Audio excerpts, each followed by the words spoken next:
shining in brightness. No time, no space, only eternity. A blissful and blessed vision. This is beautifully questionable. What about writing on philosophy, to be more precise? Speaking of precision, would it not be a writing of the demonstrative sort? But what about being appealing and beautiful? Can demonstration be enough for the discourse? But if you were questioning about posits, then what about a philosophical text which presents many uncomfortable questions? As much as it is natural to feel the creative urge to bring spirit and delight promoted whenever one writes, we philosophers instead tend to be more disagreeable, for we doubt and question to the point that expecting answers and beautiful answers, we are conversely taken as eccentric. After all, like Socrates hears from one of his friends, philosophers become eccentric allocutus, not to say completely vicious, while the decent ones are rendered useless because of the studies you recommend. Jung's insight on human transformative potential may provide us with an interesting perspective on the eccentricity of the philosopher, particularly if we consider the negative yet necessary response to doubt posed by questioning. From his reading of the Numerisch, Jung says that the struggle with the unformed, with the chaos of Tiamat, is in truth a primordial experience. It is strikingly magical how the imagery of alchemy and its primordial substance was paired with the primordial deities in the ancient Mesopotamian narrative. Jung's beautiful metaphor, as well as how his formation quote sets the negative yet necessary response to the unknown as the groundwork for creative transformation. If a man puts his hands on the opus, he repeats, as the alchemists say, God's work of creation. The ambivalence of the struggle with the unformed is embedded on the ambivalence of Mercury, negative when dissolves and divides the alchemical unmaking, and positive as a necessary element for creative potential. Through the opus happens the fabled transformation into pure gold. And which tool is the master of Mercury? The lapidus philosophicus, Jung says, the philosopher's stone. Mercury, substance, like the god, is the child of chaos. What is a child fundamentally, if not what is born? And if the child is of chaos, then is it not what the struggle with the unformed brings? Is it not a negative yet necessary response to the unformed, to chaos, to Tiamat, to the unknown, to the not created, in the form of a plethora of monsters and chimeric creatures that the beast unleashes? The monsters would be the negative aspect of the uncontrollable limitlessness and inconceivableness of what is not known. And what about the positive aspect? It is precisely the response, the god Marduk, the necessary element, the embodiment of the potential of incorporating chaos by limitation. The assimilation by transformation for Tiamat is not completely destroyed. It is as much primordial as it is chaos itself. It would be no wonder if our eccentricity was parallel with our potential for creation of problems. We are the wielders of the fabled philosopher's stone. We use writing or the discourse or ambivalent Mercury, our children of chaos, to our philosopher's stone, to point to uncomfortable and subtle cracks on reasoning that for us are strikingly obvious, which we must constantly transmute in sound arguments. And what happens when we doubt? What happens when something gargantuan like the divine Tiamat is questioned? Puzzling problems emerge. Inevitably, on this text, we wield our philosopher's stone, facing a hoarding dragon, resting on an uncomfortable and subtle crack to questioning a Platonic primordial deity, the interpretation of his writings.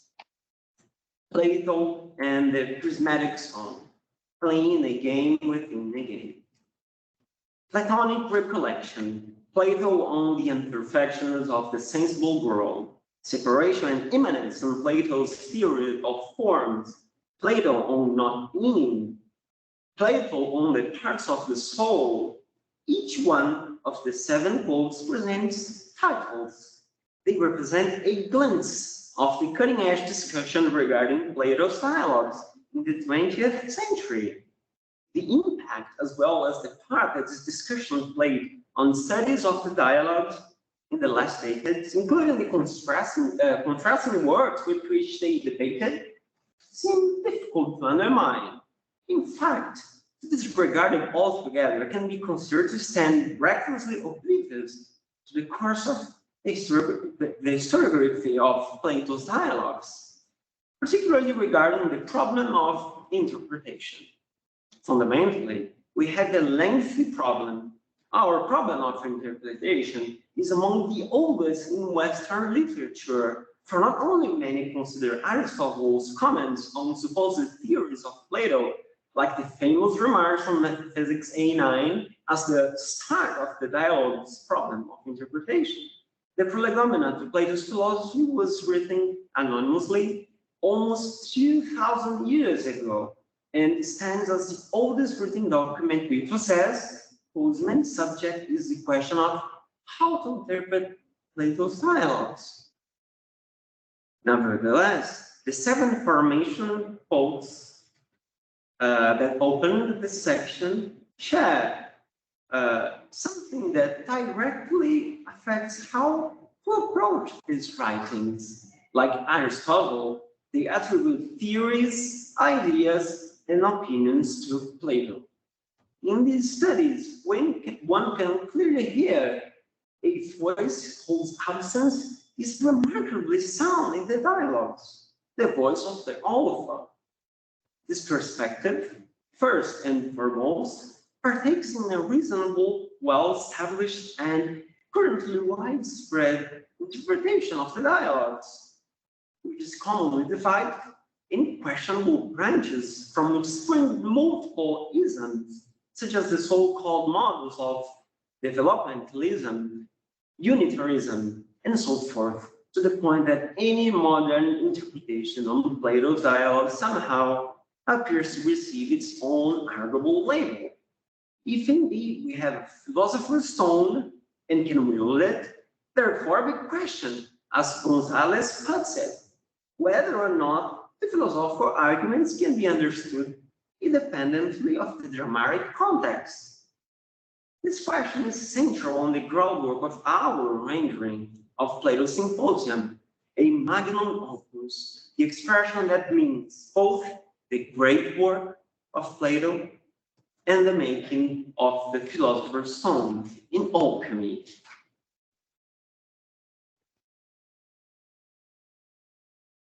Plato's Symposium is one of the dialogues in which we find multiple opposing arguments and a substantial drama. Regarding this masterpiece, our rendering is quite close to Charles Kant's later model, as well as to Gonzalez's perspectivism. The major difference in our interpretation is that we are unable to establish in the dialogues a methodologically sound definition of which arguments are ideas of Plato and which arguments are ideas of the characters, since we are yet to hear his voice among the polyphony uttered by his creation, from which emerge several philosophical arguments that can and should be philosophically analyzed.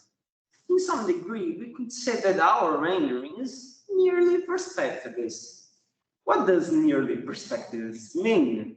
For example, regarding what Eros in the symposium is, we cited Gonzalez's interpretation. Many perspectives on this truth, each true within its limits and its particular context. However, we are not perspectivists as in this model, because as brilliant as perspectivism is, we are not convinced that by engaging in different perspectives, in the words of the seventh letter, and rubbing them together, a vision like that described in the Republic will be sparked within us. At the very least, the vision we see is a staggering abundance of perspectives present by carefully designed characters. For this reason, particularly regarding whether or not philosophical arguments can be understood independently of the dramatic context, we do not assume Plato's beliefs whatsoever, for one does not need to discuss Plato's philosophical arguments in order to discuss philosophical arguments in the dialogues. Essentially, since we're strictly concerned with one of the symposium's moments, the portrayal of the experience of initiation in the encounter between two of its many characters, the synosia between the first Diotima and the young Socrates, we realize that this assumption would drastically limit the unknown in which such experience appears to be immersed. Even at this moment in time, not many will be willing to accept the basic premise of our reading, much less accept a philosopher's tone. The world abounds with defensible positions that are irreconcilable with one another, as Charles puts it, in the undeniably delightful positions. Ours is uncomfortable. One could argue that to follow the footsteps in Plato's dialogues, as the title of this paper suggests, one might have to live on Plato's time, which is partly true, or to know him very well, which is not entirely false. For the time being, to present our basic premise forthrightly, again, we have to use our philosopher's tone to present the questions as it follows. What if the dialogues happen within a time of its own? And what if they move through the action of the arguments of the characters in a way that both time and movement combined could assist how one engages with these writings? To elaborate on the questioning, we begin by considering that arguably one of the biggest challenges of reading Plato's dialogues is to avoid derailing one's own line of thought in the diversity of voices presenting unique and even opposite philosophical arguments. In other words, not only do the characters speak in a way that seem to arise contradiction among themselves, but they also act in a fashion that appears to dramatically prevent this puzzle. The most intuitive solution may to cut the knot by electing one of the many voices as a representative of Plato, his mouthpiece or spokesman, or even spokeswoman, for a given set of reasons, to the extent that a myriad of arguments must be exhaustively presented to justify the inevitable contradictions, whose roots could be considered entrenched even on the portrayal of one single character by itself. And here I mentioned just Nehemiah's Vlastos can we felt that this answer, which is not simple at all to properly formulate, like mentioned before, hinders the way we believe it's most fitting to perform the philosophical analysis we tend to do on Plato's Symposium. There are indeed many possible answers for this problem, although it seems that only those who rush in where sensible men would fear to tread will claim that it has already found or yet find a sufficient answer.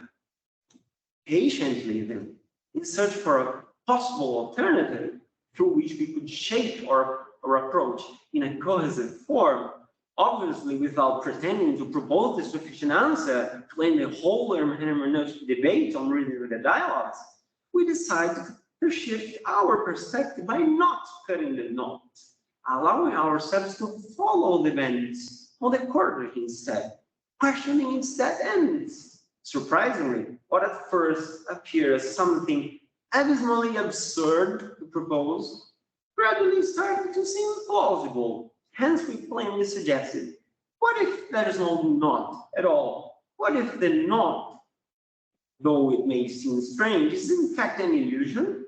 We claim that such contradictions are only so if the arguments from which they emerge are considered valid all at the same time, all at once, so to speak. In other words, the ideas and actions of the characters appear as contradictory only if one abstracts them from their own time, trying to claim the truth of the arguments simultaneously, timelessly, in relation to the truth of all the other characters' arguments, or even in relation to the truth of all the characters in multiple dialogues simultaneously. Indeed, a nearly perspective approach. Nonetheless, what we call time is reflect on the well-known time logic of the dialogues. The thought successfully moves on a path in which arguments are formulated, incorporated, abandoned, and surpassed, connected to one another in an order established by reasons. Dynamic progression of this movement frames the structure of the writing and is brought into being as a logical time, the famous thesis of Goldschmidt, Victor Goldschmidt. Therefore, to perceive the illusion of the knot, one will have to be open to track such orders established by reasons, while never abstracting the argument from the dynamic movement that has produced them.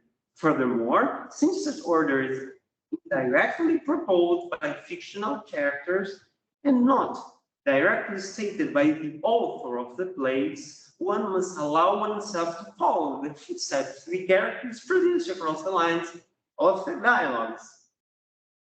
Lest there be any doubt, this alone should not suffice. For each dramatic detail in these compositions are like the flesh and bones of philosophy in motion, like a well that springs outwards, the ergon that returns to its very source. They are the embodiment of the human experience in the aftermath of the most magnificent days of the mighty classical Athens. The crown jewels of Pericles broken in its profoundly hurtful demise, in which one can witness narratives regarding the tension between, on the one hand, the wounded polis inhabited by a plurality of practices, by conflicting politics through ambivalent logoi, breathtaking poetry and medicine, as well as through time-lost mythological images. On the other hand, the eccentricity of an emerging character, leading a way of life that dares to question and doubt the very foundations of that sustains the polis. Looks like Plato has his own anticipated version of the philosopher's stone. Fundamentally, although what we call times reflect on the dynamical movement of the logical time of a dialogue, what we call time is not such movement to put.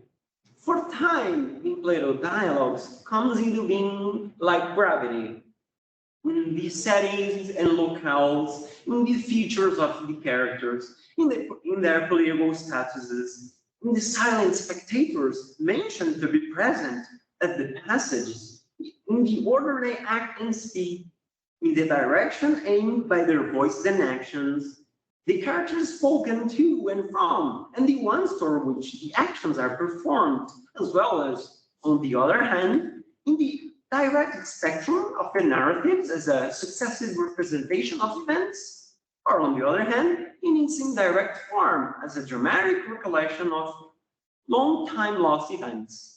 The implied reader, and maybe we belong in this time. No detail seems to escape Platonic gravity. And why should they escape our philosophical analysis?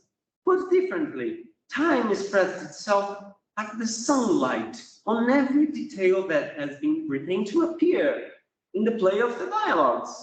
What if this element, time, shines as an additional character, or maybe as many dazzling characters, a luminescence from which perhaps a philosophical study should not avert its eyes, but rather would very much gaze into and question it philosophically.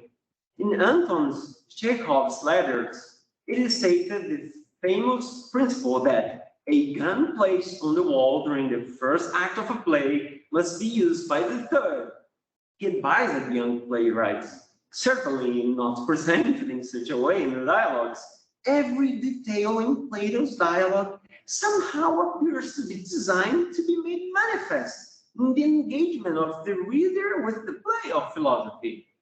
This is the reason for our questions, not because we're against a unified and cohesive philosophy of Plato, and maybe that's what we want the most, but because we're mesmerized with the philosophies we encounter along the way on our search for Plato and his version of the philosopher's stone. We question because of the puzzling nature of our object, which are the Platonic writings, dramatic works in which philosophy played its unique roles, staring through uncounted philosophy. And what if we look to the entryways that could be explored by the spectators and facing the unknown, which is the dialogue that unfolds as we move through the stage, glittering in the nourishing sunlight of time? We hope to use our philosopher's stone to question ancient characters enshrouded in his philosophical arguments, who may have been inviting us to follow their footsteps all along. What if they are not mere ornaments, staying in our way for a logically cohesive understanding of the dialogues? What if they are like the gun on the wall, meticulously crafted so that through them we could see philosophies firing sparkingly instead of waiting for the sparking of the divine vision described in the Republic? Obviously, the characters do not directly invite us through words as they dialogue. That's not what's written on the Greek text. That's not what is in question.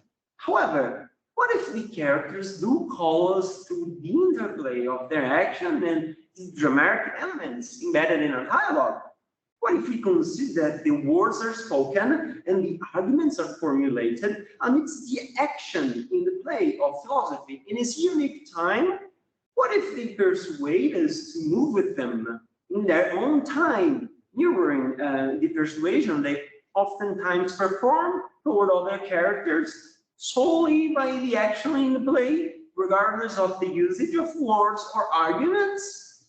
Plato only knows. And by extension, we do not know.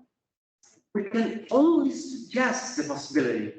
The dialogue is appearing to speak in many ways, not only with words, but also with action, for they're always portrayed in its performance, and a beautiful performance that loses its light when made silent, frozen by schematizations that ignore time and motion.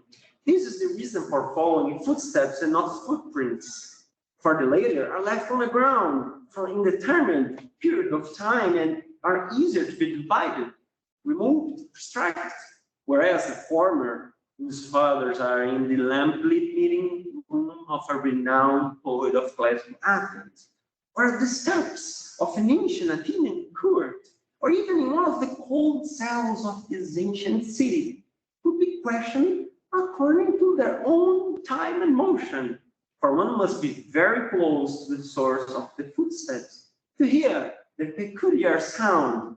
In Plato's dialogues, to be on the footsteps means to question the philosophical problems posed not only by the characters, by their own time itself, settings, the silence, and the absence.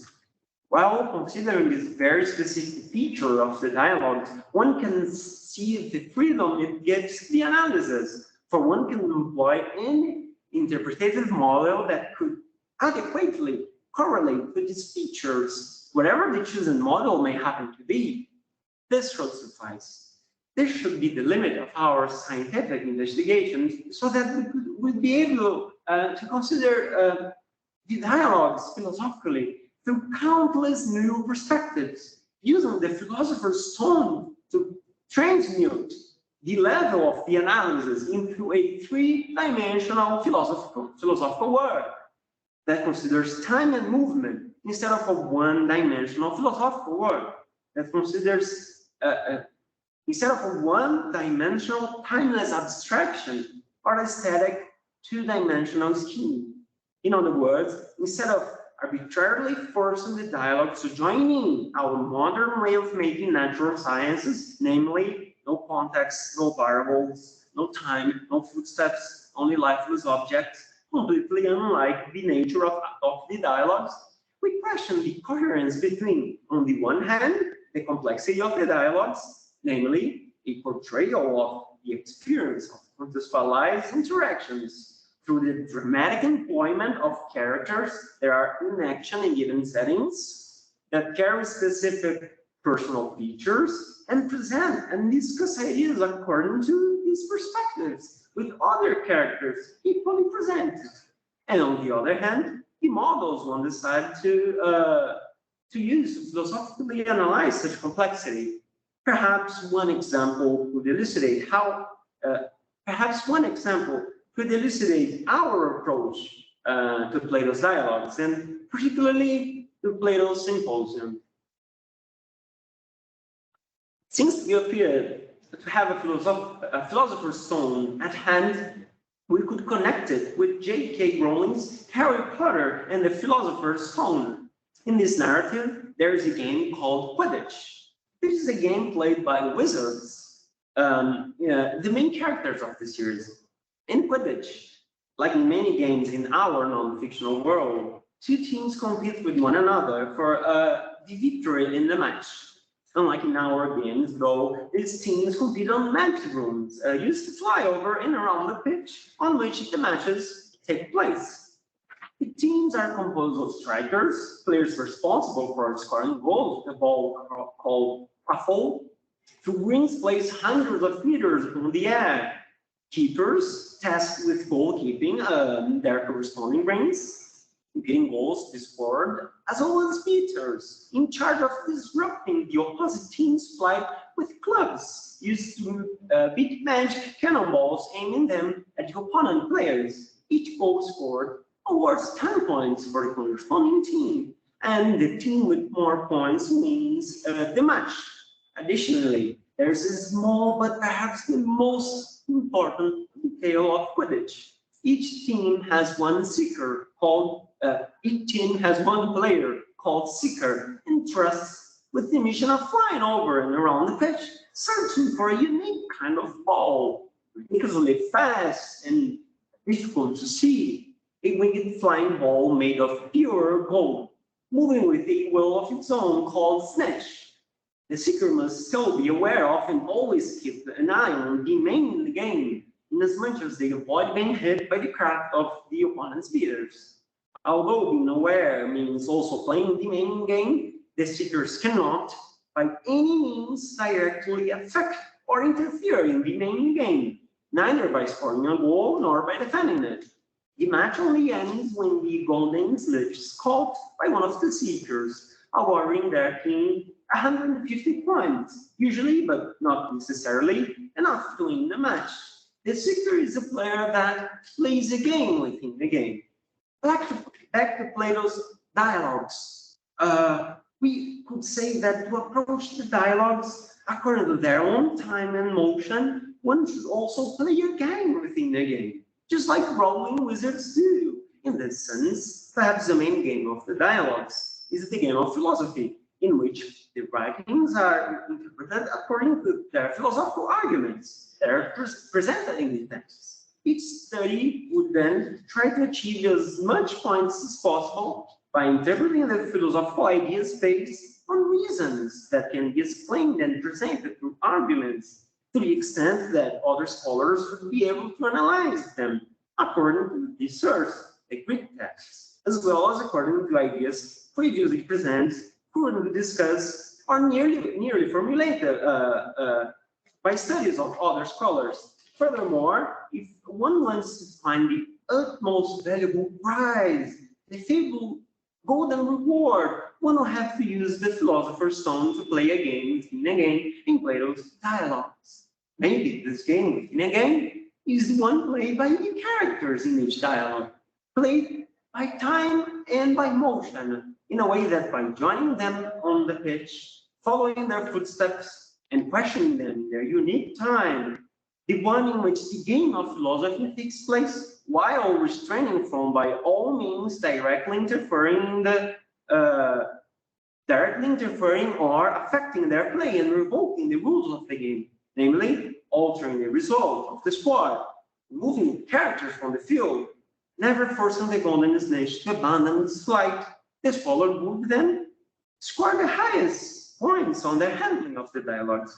Here comes the point that makes Plato dialogues unlike Quidditch and unlike any game there is. The match in the dialogues never seems to end, for its golden prize would lie in the possible philosophical questions that their profoundly meaningful depth provides us. Winning them, if one accepts the endless nature of the match, could be proposed not by winning as achieving a current understanding of Plato's philosophy, neither as winning by achieving a current understanding of the philosophy of the author of the dialogues, but at the very least, winning could be suggested as questioning the philosophies in the writings, questioning the characters, but also questioning time and questioning motion, even if we do not agree with one another.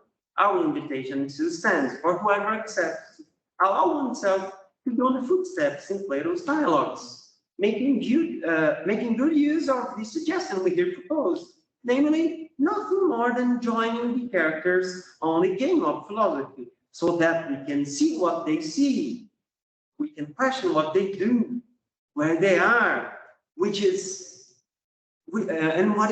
constitutes their time, things that are forsaken in the name of a doctrine or another. Even if we do not agree on the way to proceed, perhaps in the end of the day, we could join forces and use our philosopher's stone together to bring to question the multiple philosophies that illuminate the cracks on the path, keeping a steady pace after the footsteps in dialogues, always with time and movement, glittering on the horizon of our studies. To finish our text, whatever path we decide to take, whatever footsteps our study sets ourselves onto, we propose what might not be an uncomfortable,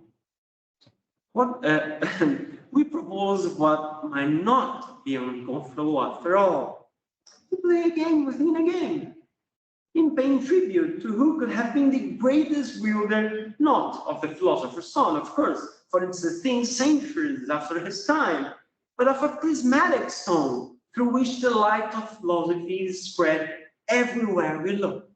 What if the biggest tribute you could play to Plato's dialogues would be to never disrupt the game in the dialogues? What if joining the character without interfering in the game could set us after new rays that reverberate from the prismatic stone? That's what the game of philosophy is for, to question the dialogues. And the game could be always happening. The game might be there, always welcoming new players to play their part. Or as the character Socrates describes the positive aspect of writing, it is likely that when one writes, he will nourish gardens with letters, which are games for his own amusement, preserving memories for himself when he reaches forgetful old age, and for everyone who wants to follow in his footsteps and will enjoy seeing the written words sweetly blooming. Richiamare alla memoria in Casertano's translation seems to make more justice to Pomnematatos Theosadios Hominos. We hope to play our part and to offer our small share to this wonderful game as much as we can, with our philosopher's stone at hand and Plato prismatic stone always in mind, the golden possibility to play a game within a game, to be on the footsteps in Plato's dialogues, so that we can read the passages without disrupting the beautiful Platonic game, without forsaking time or forsaking its playfully movement.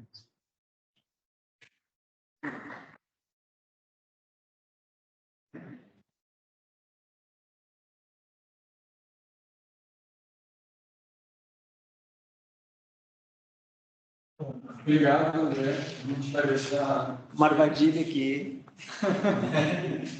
No final, eu vou apresentar agora o Pedro Dotto, né, que é o próximo a falar. O Pedro Dotto é doutorando em filosofia na New School for Social Research desde 2017 e desenvolve uma tese sobre o Fedro de Platão.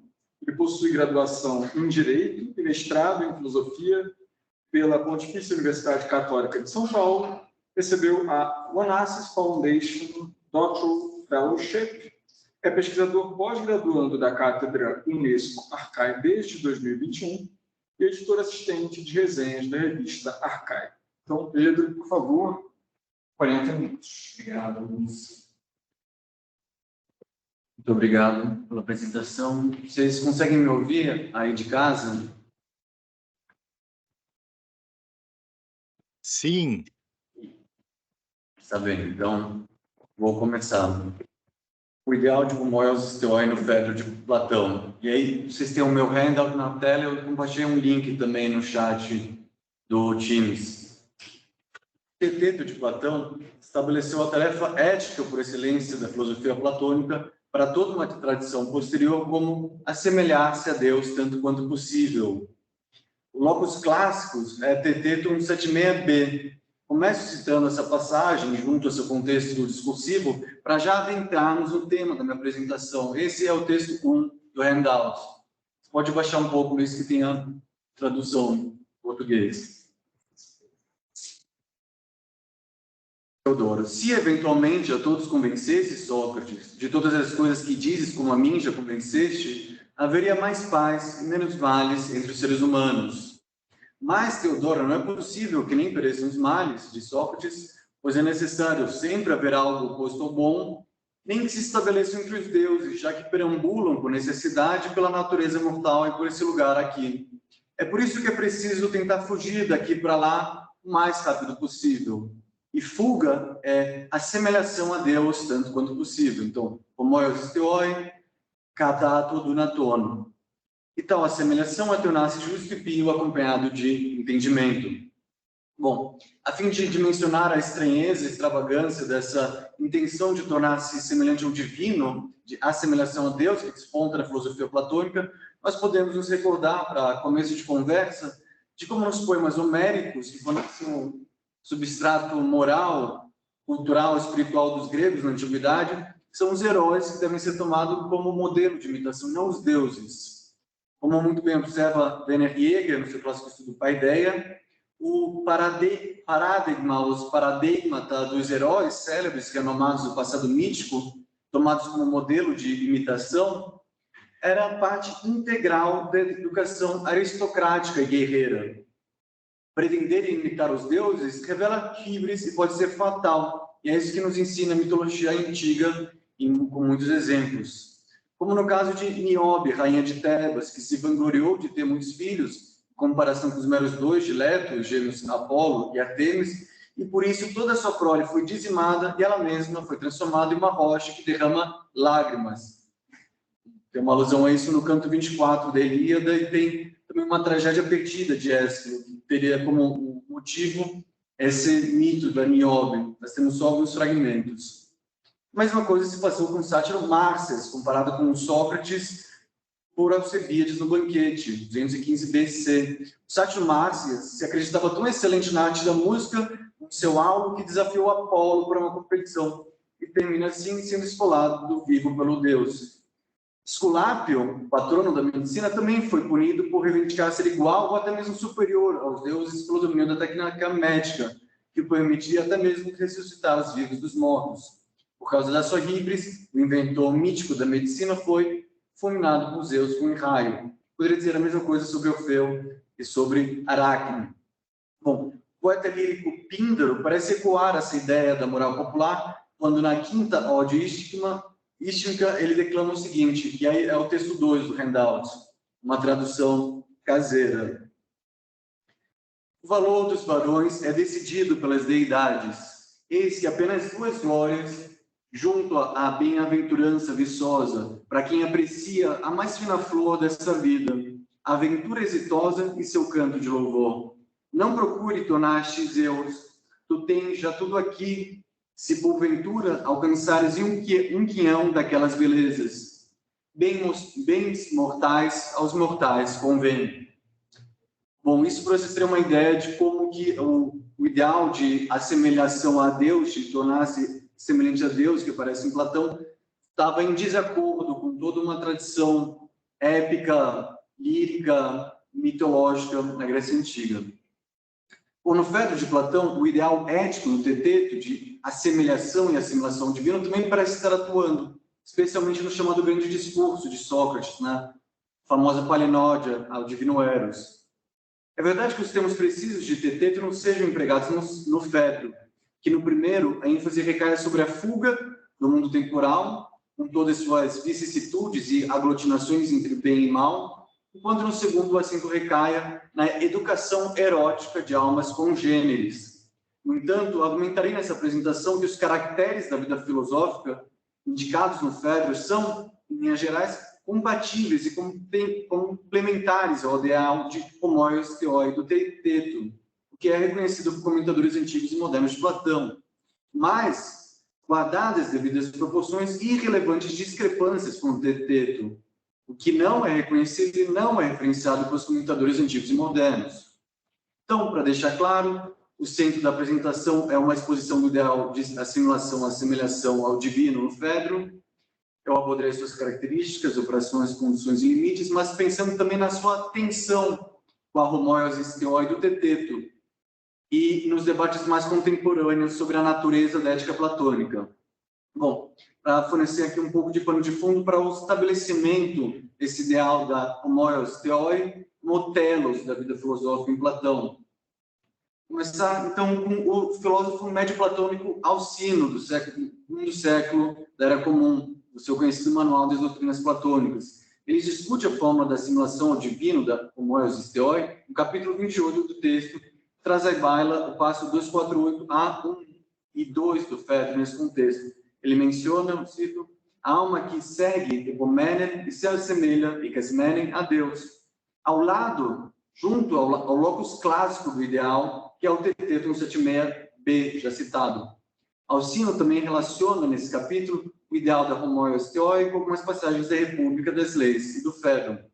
Em uma formulação basilar do médio platonismo, Alcino escreve, e é o texto 3 do handout: nós alcançaríamos o tornar-se semelhante a Deus se dispuséssemos do caráter apropriado por natureza, bem como da conduta e da disciplina conforme a lei, e, principalmente, se dispuséssemos de transmissão de teorias por meio de argumento e ensino, de modo a deslocarmos, por um lado, da maior parte dos afazeres humanos, e, por outro lado, de modo a estarmos sempre voltados aos objetos noéticos. Então, uma transcendência em relação a essa vida, mas na linha do Teteto. O filósofo neoplatônico Hermes de Alexandria, no século V da Era Comum, o único comentário remanescente ao Fedro, oriundo da Antiguidade, é ainda mais explícito quanto a essa ligação entre o Fedro e a homoiose theoi, que, na sua época, já havia adquirido o estatuto sólido de telos da vida filosófica em Platão. Em um raciocínio cerrado e compacto, que eu vou me permitir aqui parafrasear, que vocês podem acompanhar no texto 4 do handout, Hermes declara o seguinte: Eros é a causa do maior bem que existe. O maior bem que existe é a felicidade, ou daimonia. A felicidade equivalente a tornar-se semelhante a Deus, o moios theoi. Nós nos tornamos semelhantes a Deus ao atingirmos os mesmos bens que Deus. Nós atingimos os mesmos bens que Deus ao contemplarmos a beleza noética, do noeton kalos, termo que não aparece no Fedro, mas que é muito corrente em termo técnico do neoplatonismo. E aqui na Terra nós contemplamos a beleza noética pela reminiscência. Só a pessoa que já contemplou a beleza lá, antes da vida encarnada e terrena, tem condições de rememorá-la aqui. Mas apenas se a nossa alma é imortal é que podemos haver contemplado a beleza noética, de modo que é preciso, primeiramente, demonstrar a podeixai que a alma é imortal. Em citação. E assim, então, Hermes ele relaciona a parte inicial da Palinode, a podeixis, com a narrativa mítica sobre o destino da alma humana, as afecções e ações, as pátetica e erga das almas. Nessa forma, Alcino e Hermes revelam-se no encalço de uma longa e consagrada tradição no interior do platonismo antigo, tanto do médio quanto do neoplatonismo, que tomou o ideal da homoios theoi como pedra de toque da filosofia platônica e como o fim último, o telos da existência filosófica. Em diversas articulações, esses telos da vida filosófica platônica comparecem Filo de Alexandria, Plotino, no Tratado 2 sobre as virtudes, na primeira Eneida, o Protrético de Iâmblico, no Olimpiodoro do Fedro, no comentário do Simplício Manuel de Epicteto, e ainda outros textos descendentes dessa tradição. Estou aqui. Bom, então o ideal de tornar-se virtuoso por meio de uma assimilação ao divino teve uma imensa fortuna no platonismo antigo, como vocês podem observar, e ficou em segundo plano por muito tempo nas discussões da ética platônica nos tempos mais recentes. Entendo, esse tema foi brilhantemente retomado e examinado por Dianas e David Sedley no final dos anos 90, e por mais alguns autores, como John Passmore. Mas, em 2017, então, num artigo de final dos anos 90 do Sedley, ele reclamava da escassez de atenção dos especialistas modernos em Platão a esse ponto-chave da filosofia platônica, que é a homoios theoi. Mas, em 2017, um tratamento mais recente de Sedley sobre o tema, que saiu na The Cambridge Companion to Ancient Ethics, ele nota justamente a rapidly expanding literature on this theme, e cita várias contribuições mais recentes sobre o assunto. Vamos ver, contudo, nenhum dos comentadores, tanto os antigos quanto os modernos, aprofundou-se nessa conexão entre o Teteto e o Fedro, ou melhor dizendo, na instanciação do ideal da homoios theoi no drama do Fedro. E os comentadores antigos e modernos invocam trechos diferentes do Fedro para registrar esse nexo, mas deixam de desenvolver uma análise mais apurada sobre as afinidades e também as tensões entre os diálogos nesse ponto específico. Bom, uma das questões que eu gostaria de levantar e trabalhar é em que medida a fuga do mundo de que nos fala Sócrates no Teteto como caminho para a assimilação ao divino é conciliável com a educação de Eros no Fedro. Como a educação de Eros, descrita e defendida na Palinódia socrática, como uma condição necessária para a vida filosófica, se harmoniza com o ideal da homoios theoi, tal como comparece no Teteto. Esse papel capital que Eros joga no Fedro para a aproximação ao divino e, consequentemente, para o atingimento da eudaimonia, está, ao meu ver, a maior ruptura com o enquadramento da homoios theoi, tal como formulado no Teteto. E assim revela a descontinuidade, a discrepância entre os diálogos e entre ideias, ideais da vida filosófica que aparecem na obra platônica. Dianas, a meu ver, captou muito bem essa tensão no interior do platonismo em seu livro Platonic Ethics, Old and New. É o texto 4 do handout. Há uma ruptura no pensamento de Platão, pois ele está dividido entre as concepções de virtude como, por um lado, um engajamento intransigente, mais comprometido com o mundo, e, por outro, como uma fuga e rejeição do mundo. Podemos simpatizar tanto com a corrente de pensamento habitual sobre a virtude em Platão, caracterizando-a como uma habilidade prática exercida sobre os materiais familiares da vida cotidiana, como também com a corrente fora de mundo, unworldly, não mundana, caracterizando-a como uma fuga da vida cotidiana para algo de outra ordem. Mas não é possível combinar essas vertentes em um único conjunto de ideias. Uma ou outra sofrerá demasiada atenção. Bom, para ilustrar a tese de Dianas, basta pensarmos na enorme diferença que há entre a famosa digressão do Teteto sobre o abismo que existe entre políticos e filósofos, meio a qual comparece o ideal da homoios theoi, com fuga do mundo, e junto com a definição da filosofia como exercício, melete, de morrer e estar morto do Fedon, com, por outro lado, o paradigma do filósofo rei da República que ordena e governa Calípolis. E o Sócrates, o Gorgias, que afirma em 521d ser o único a empreender, epirreiren, a verdadeira arte política. O mesmo Sócrates da apologia, que passa o dia persuadindo, exortando e repreendendo os seus contemporâneos como um moscado, como um tavão. Há uma tensão, portanto, que os comentadores antigos e modernos se esforçam para resolver e harmonizar entre, por um lado, o ideal ético da virtude enquanto agir da melhor maneira possível, de uma forma virtuosa, submetendo os apetites ao controle da razão, vivendo decentemente, agindo bem, fazendo o bem, meio a esse mundo confuso, incerto, efêmero, perigoso, imperfeito, e, por outro lado, um ideal intelectual, espiritual, da virtude enquanto fuga desse mundo e ascensão para um outro plano da realidade. Uma transcendência em relação a esse mundo alcançada através do conhecimento. Então, e aí aqui vocês podem ver uma analogia com Aristóteles, para os aristotélicos aí da sala, que tem uma tensão também, igualmente, na obra do Aristóteles, entre os primeiros livros da Ética e Nicomaqueia com o livro 10.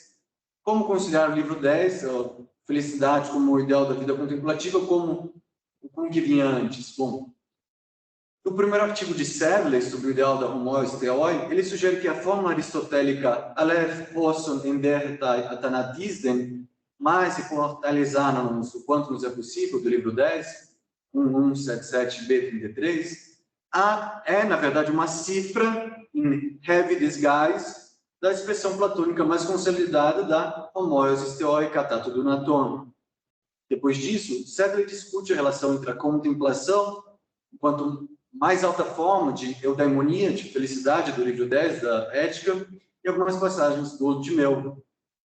No artigo mais recente do Sedley, de 2017, ele defende que Aristóteles continua sendo platônico nesse aspecto relevante de sobrevalorizar o ideal da virtude intelectual acima do ideal da virtude moral, ou seja, de subordinar o ideal da virtude moral, política e cívica ao ideal da virtude intelectual.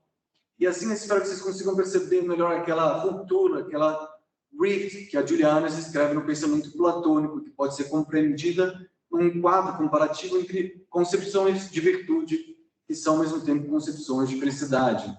Então, o que importaria mais, afinal, na filosofia platônica? A ação ou a contemplação? A virtude moral e ética ou a virtude intelectual e espiritual? A vida prática ou vida teórica? A participação ativa e atuante nesse mundo ou a fuga e transcendência desse mundo?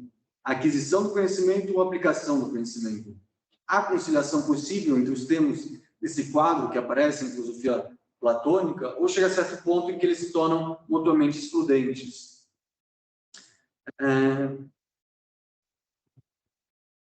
Então, é no campo desse debate entre concepções heterogêneas, talvez irreconciliáveis da virtude, na interpretação da fórmula homoios theoi em Platão, que eu gostaria de situar a minha contribuição. Para isso, vamos agora ao Fedro, enfim, e observar o que esse diálogo tem a nos esclarecer sobre esse ideal.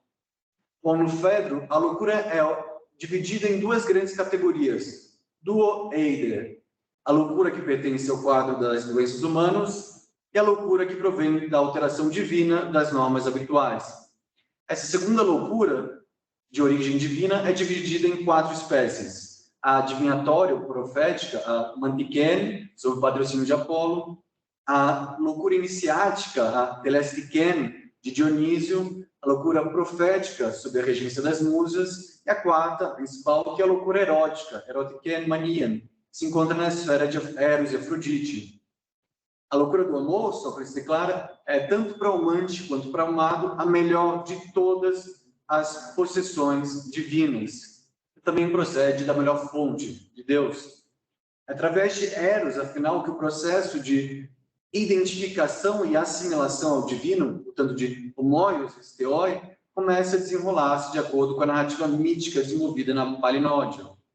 Nos primeiros discursos, aquele de Lício, o primeiro de Sócrates, o amor é apresentado como uma doença humana que acarreta a falta de moderação do amante e causa grandes danos para o amado, dentro dos moldes da instituição sociocultural da paiderastia clássica. No primeiro discurso de Sócrates, há um contraste bem explícito entre sensatez e zofrosine, moderação, temperança, entre sensatez e moderação com amor e loucura. O anão amante, dentro desse quadro dos primeiros discursos eróticos, seria aquele que possui sofrosine, portanto, moderação, temperança, prudência, como querem traduzir, de modo que poderia se tornar um amigo verdadeiro do amado. Já na Palinódia, o amor aparece como uma bênção divina que é causa das melhores benesses, tanto para amante quanto para amado. Sobretudo quando compartilham a vocação filosófica e se entregam a uma vida compartilhada de investigação dialética e busca pelo conhecimento. A moderação do não-amante, por outro lado, é denunciada como uma moderação mortal, meramente mortal, sofrosine nete, que permanece distante dos bens divinos e imortais que a verdadeira experiência do amor, mediada pela filosofia, pode alcançar. Contudo, a loucura divina do amor, sem a filosofia, não é suficiente para a realização da tarefa da homoiose teórica. Sócrates é bem explícito quando afirma, ao final da Palinódia, em 256b6, que nem a loucura divina, nem a moderação humana, então, ute sofrosine antropine, ute teia mania, podem conquistar para os seres humanos o maior bem possível, ou seja, a vitória, um dos 3 verdadeiros Jogos Olímpicos dessa vida, que permitirão à alma regressar a cuidar do cosmos em conjunto com os deuses olímpicos. Na perspectiva da Palinódia, a moderação humana, a moderação mortal e utilitarista dos primeiros discursos, não é seguramente suficiente para orientar a vida filosófica, mas, e esse é um ponto que os comentadores deixam passar, tampouco a loucura divina, a mania erótica, o é por si só. A loucura divina não garante por si só o florescimento da vida filosófica, pois esse eros tem que ser domado e administrado como o cavalo mau desenfreado do mito da bigalada. O auriga tem que resistir junto ao corcel dócil com senso de honra e discurso, então com aidos e logos, no que seria uma aliança vitoriosa entre a parte racional da alma e o espírito, a parte filotimótica da alma. O fato de que há uma forma da prudência, da moderação, sofrosine, ao lado da forma da justiça e do conhecimento, no lugar supraceleste, que o Uranium topon, vislumbrado no percurso dos deuses e das almas, sugere que é uma forma de prudência mais elevada, eminente e divina do que a que aparece no discurso de Lísias, o primeiro de Sócrates. A prudência não pode ser vista pelo nosso órgão sensível, mais preciso afiado, a visão, ópsis, mas só a beleza, tocá-los, desfruta deste destino, dessa moira de ser a mais luminosa e amável dentre as formas. Mas o exercício da sofrosine é certamente necessário para refrear a fúria impetuosa do cavalo lascivo e canalizar o desejo erótico aos objetos que são mais dignos à alma humana, às formas supracelestes. Par de linhas da Palinódia para deixar isso bem evidente. Eu cito, é o texto 6 do Rendals. E chega perto do amado e vislumbra sua visagem resplandecente, mas depois que o auriga a avistou, a sua memória é transportada à natureza do belo, e mais uma vez vislumbrando-a, acompanhada de temperança, firmada num pedestal sagrado. Bom, então, a loucura do amor precisa estar vinculada com a prudência, com a metasofrosine, embora não a prudência mortal, enunciada por Sócrates, para que a experiência do amor, para tanto amante quanto amado, alcance a forma de vida filosófica mais elevada, que chega mais próximo ao modelo dos deuses. De Zeus, na verdade, que é o deus regente dos filósofos. Em síntese, a filosofia precisa do amor, do patos de Eros para desabrochar, mas o Eros, o amor, precisa igualmente da filosofia, dessa forma da prudência mais elevada, para atingir sua verdadeira vocação de assimilação ao divino.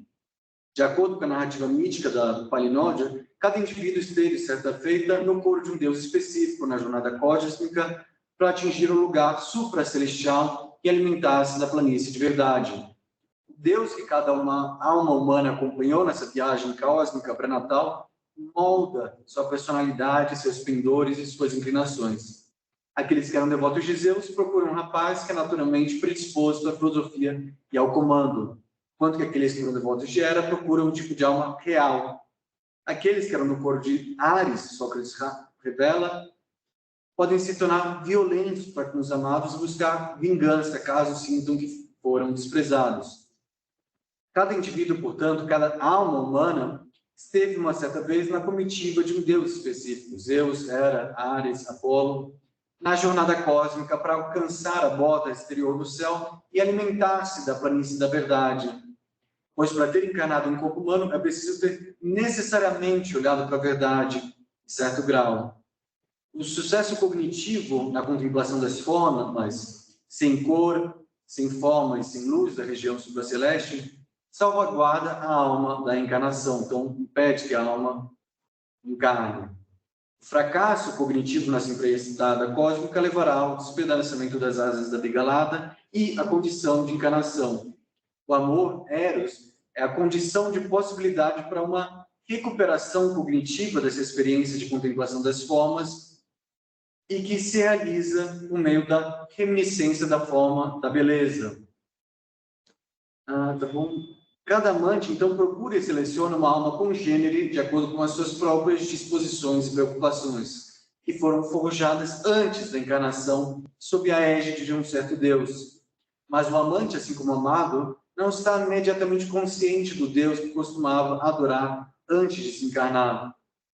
Pelo contrário, o amante descobre que Deus lhe está apegado, em primeiro lugar, através da atração erótica por um amado. Nesse sentido, a experiência de se apaixonar é, correspondentemente e significativamente, um exercício de autodescoberta e autoconhecimento, tanto para os amantes quanto para os amados. Amar, na palinose socrática, é aprender quem se é, e isso num nível mais fundamental do que o das aparências sensíveis e das convenções sociais. Aqueles que foram devotos de Zeus procuram uma alma de certo tipo, de Hera procuram de outro tipo. Afinal, cada alma pertence ao coro celestial de um Deus, e é no processo de se apaixonar por uma alma congênere que essa filiação ao seu Deus é descoberta. Então, cito o texto 7 do handout, o último texto. Os indivíduos de Apolo, bem como os de cada um dos deuses, prosseguindo assim a maneira do seu Deus, anseiam que o seu próprio amado seja, por natureza, a maneira do seu Deus. Sempre que o conquistam, os amantes emulam o Deus e, persuadindo e disciplinando o amado, conduzem-no ao hábito de vida e ao paradigma daquele Deus, tanto quanto cada um é capaz, sem recorrer à inveja nem à hostilidade dominadora para com o amado. Pelo contrário, eles agem assim, esforçando-se ao máximo para conduzir o amado à semelhança, então, notem em grego, esse, oimoioteta, a semelhança total em todos os aspectos, tanto de si mesmos quanto do Deus que honram. Então, clara alusão ao ideal da homoios theoi. A memória do Deus que se costumava perseguir e louvar é, por assim dizer, ativada pelo encontro com a pessoa amada, com uma alma natural divinamente aparentada à sua própria. A relação erótica entre amado e amante, revolucionando os padrões do amoretismo grego, é delineada por Sócrates como um processo educacional de mimesis divina, ou de assimilação a Deus. A experiência de inspiração divina de Eros é entusiástica, ou seja, traz Deus consigo, no sentido etimológico de entusiastes. Mas sua meta é a homoiosis theoi, a identificação com o divino. Então, Eros, como um deus, ou algum daimon, narra Sócrates, é a causa, é responsável, é aiteos, como escreve Hermes, dos maiores bens, e seu telos é a assemelhação ao divino, a homoiosis theoi. O divino, portanto, está no começo e no fim do processo da educação erótica, que tem como meta a máxima fruição nessa existência, a eudaimonia da vida cooperativa da filosofia, entrelaçada por laços de amizade. Quando corretamente compreendido e vivido, Eros é apenas outro nome para a filosofia. ou seja, para uma vida consagrada à compreensão das formas que fazem os deuses serem deuses, como afirmado em 249c, e que sustenta, consequentemente, que apenas os deuses são sábios, 278d. Isso apareceu também na apologia, na fala do Luiz. Certamente, a sabedoria dos deuses é resultado de sua associação infalível com as formas supracelestes, enquanto que os seres humanos podem aspirar a se tornar, no máximo, amantes da sabedoria, ou filósofos. Desse modo, aproximarem-se do ideal da sabedoria divina, sem nunca serem capazes de chegar lá, ao menos nessa vida. Eros é representado pelas asas da alma, e o poder das asas é justamente conduzir alguém o que é pesado para cima, para a região onde habita o gênero dos deuses, dos 4D.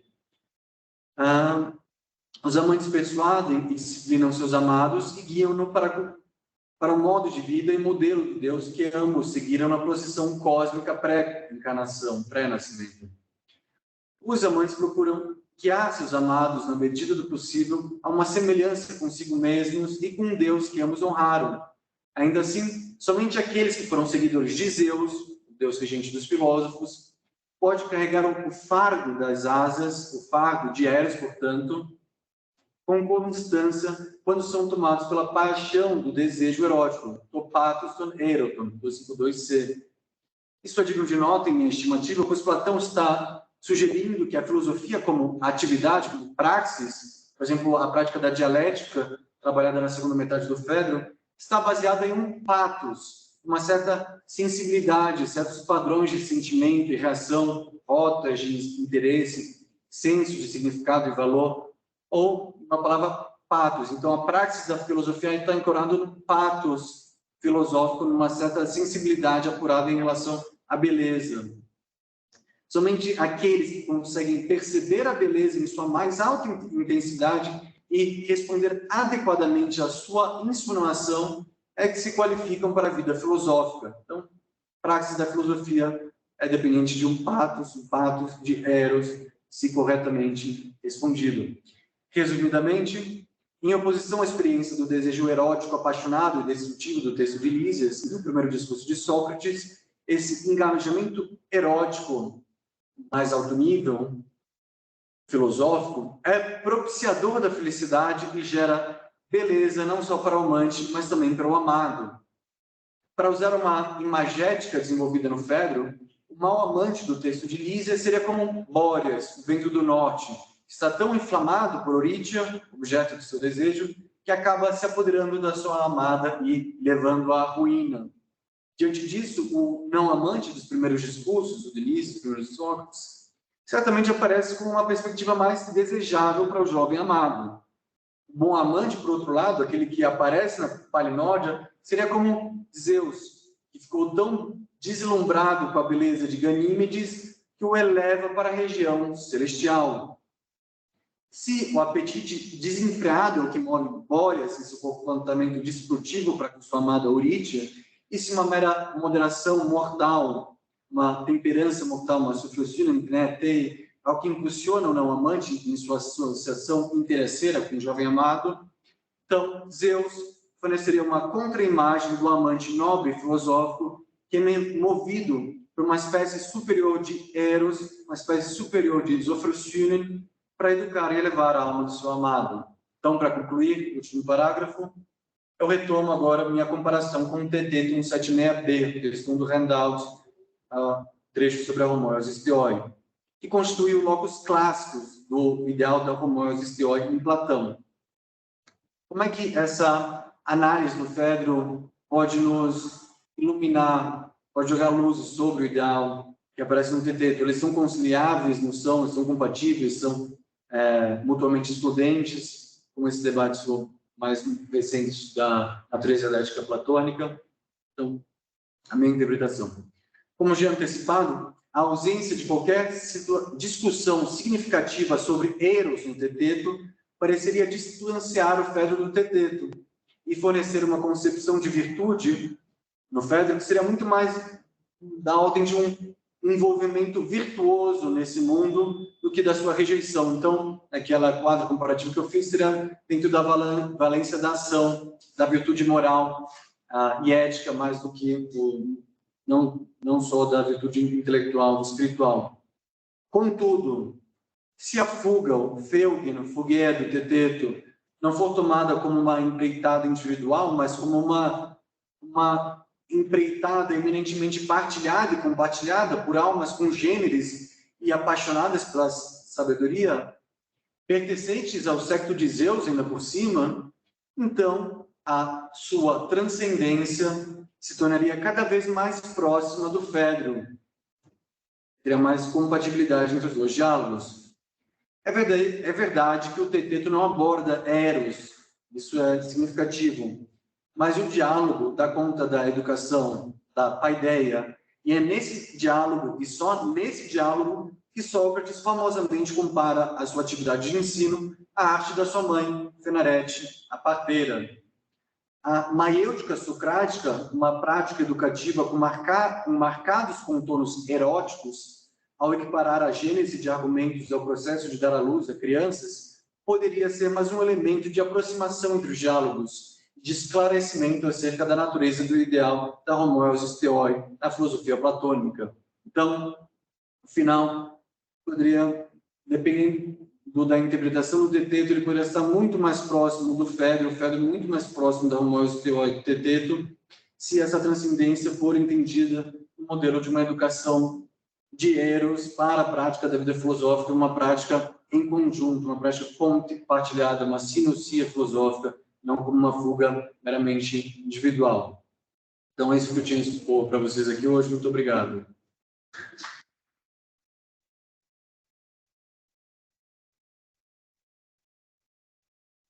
Nove horas. Bom, obrigado, Pedro. Vou convidar o André agora a voltar aqui. Se alguém tiver alguma... deixa eu tirar o texto.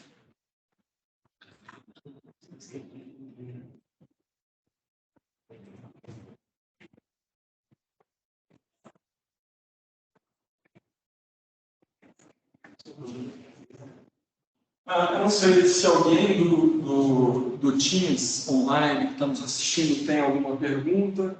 Se alguém quiser, é claro, pode escrever no chat ou pode, enfim, levantar a mão.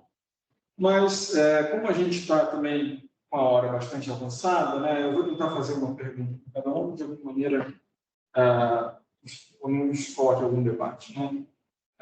André, você...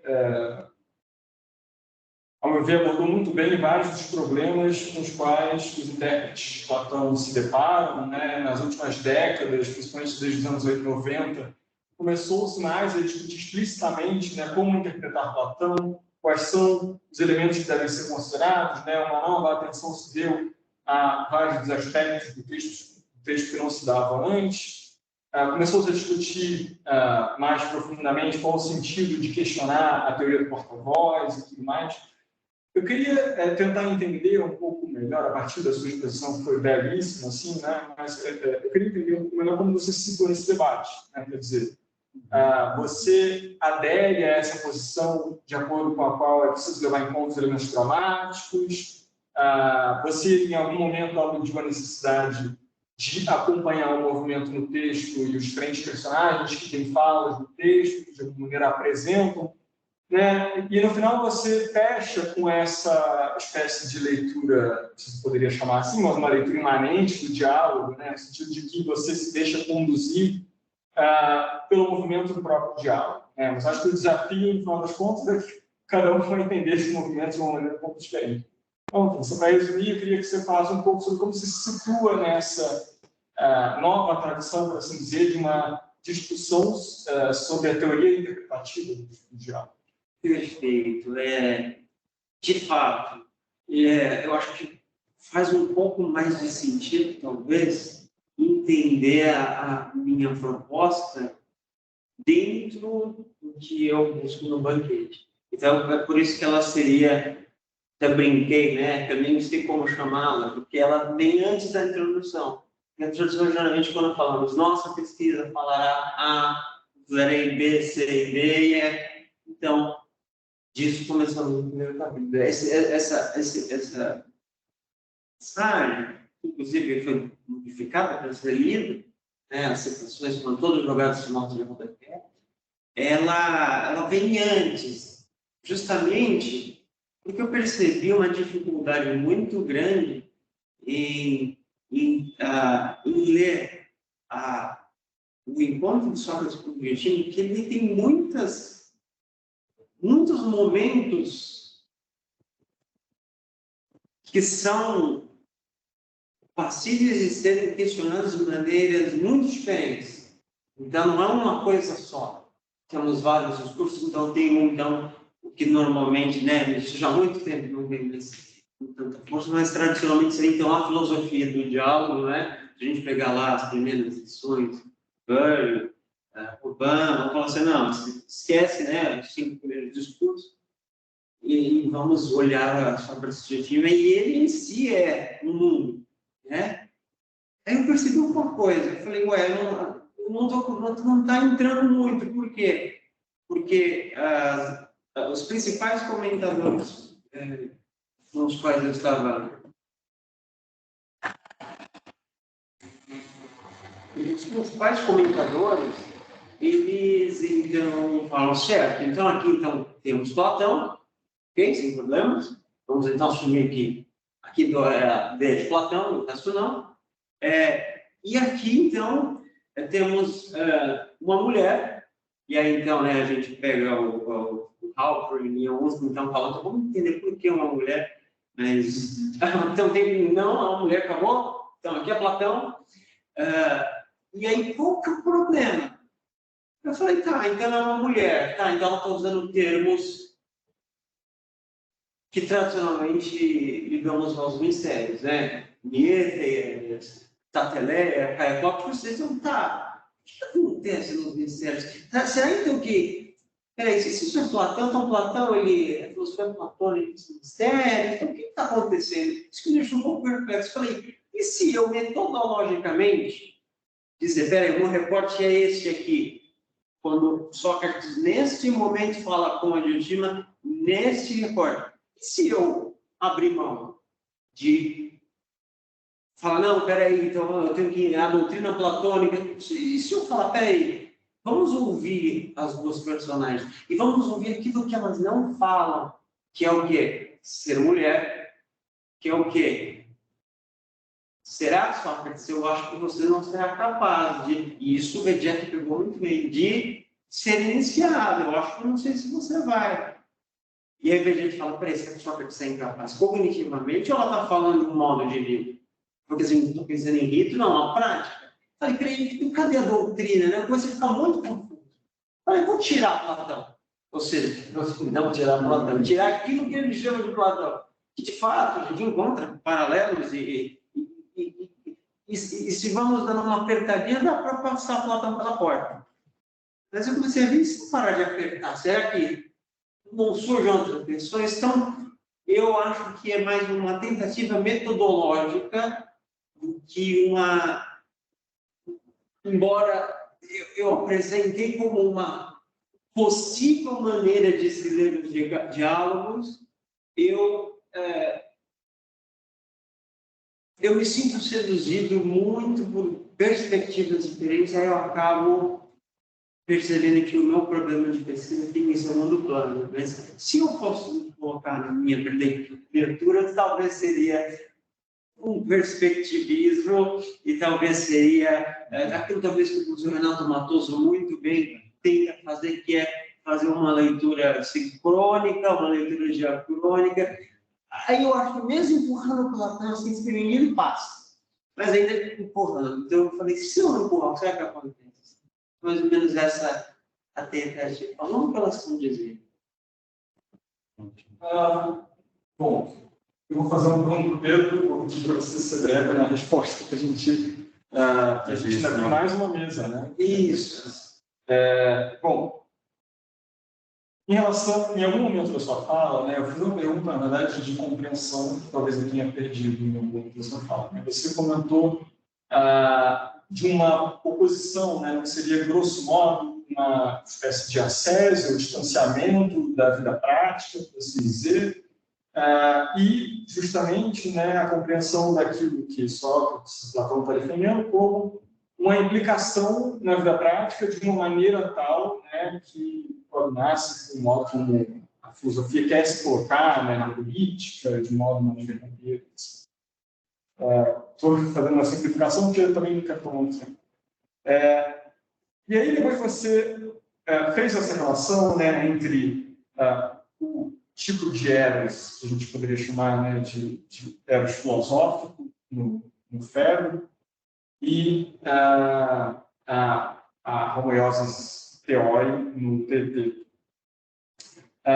De que modo você acha que essa associação coloca a homoiosis theoi em relação a esses dois paradigmas que você construiu, né, da vida prática e da saída? Eu entendi o modo como ela se situa nessa disso. Perfeito. Uma ótima questão. Eu não tive tempo de abordar isso na fala, foi meio jogado na conclusão, mas eu tendo a fazer uma interpretação de uma complementariedade entre os dois ideais. Então, contra que a Juliana fala, que você não pode ter um, se você tiver muito um, você vai acabar tirando o do outro, ou mesmo David Sedley, no artigo dos anos 90, ele também enfatiza mais a ruptura, trabalha mais a partir do Timeu, também do livro 10 do Aristóteles, para mostrar como que isso é um debate que estava acontecendo. Mas alguns autores mais modernos tentam pegar outros trechos do Platão para mostrar uma complementariedade.